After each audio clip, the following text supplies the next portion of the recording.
pet lovers, this is Liana with Wet Noses Pet Sitting, and today I am going to talk about pet sitting for diabetic pets. So we're going to break this into two sections.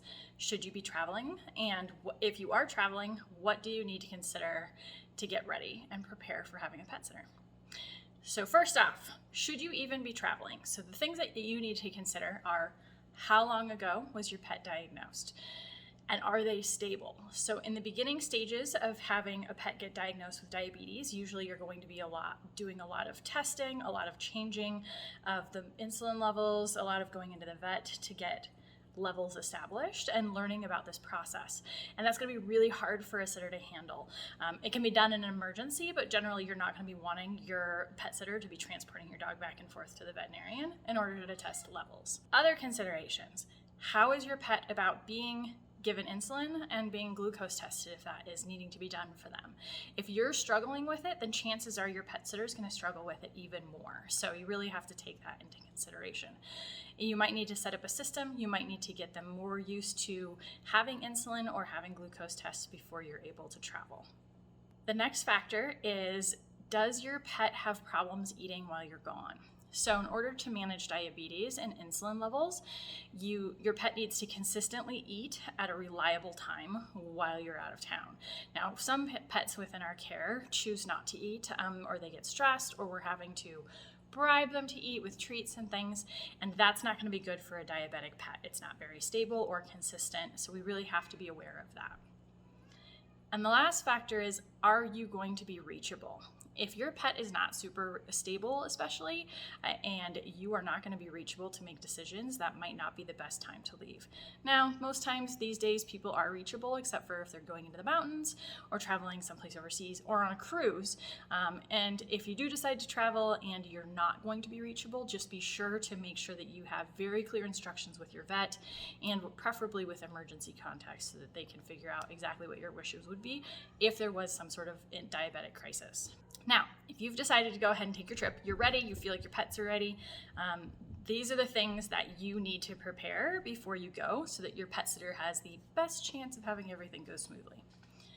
Get all of the data from your veterinarian: what their normal levels look like, how much they should be eating, what their glucose levels look like, historical numbers, trends. If you have any of those things, make sure you have those available for them.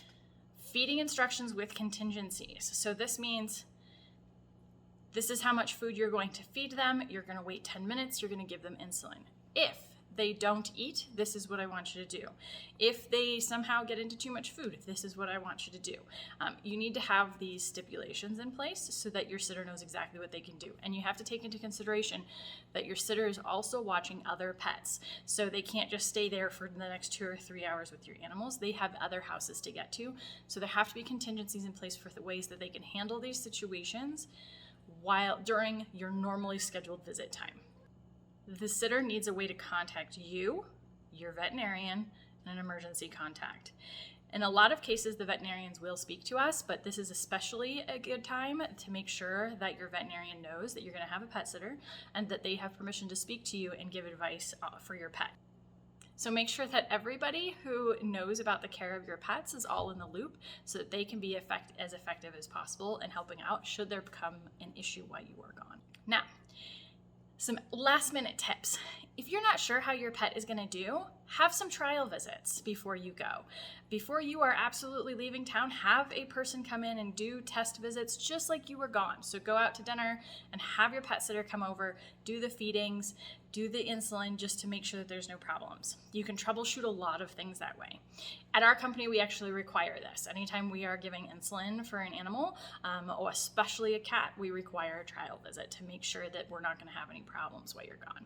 If you believe that your pet is going to have a lot of problems, schedule enough time for a lot of trial visits. We recently did a house where we did 6 trial visits leading up to it to slowly ease the dog into it, because this dog was afraid of strangers and was diabetic and needed insulin. So you can do these things to make this much easier. Don't rush your pets through it. Take the steps and take the time in order to make this be a positive experience for everyone involved.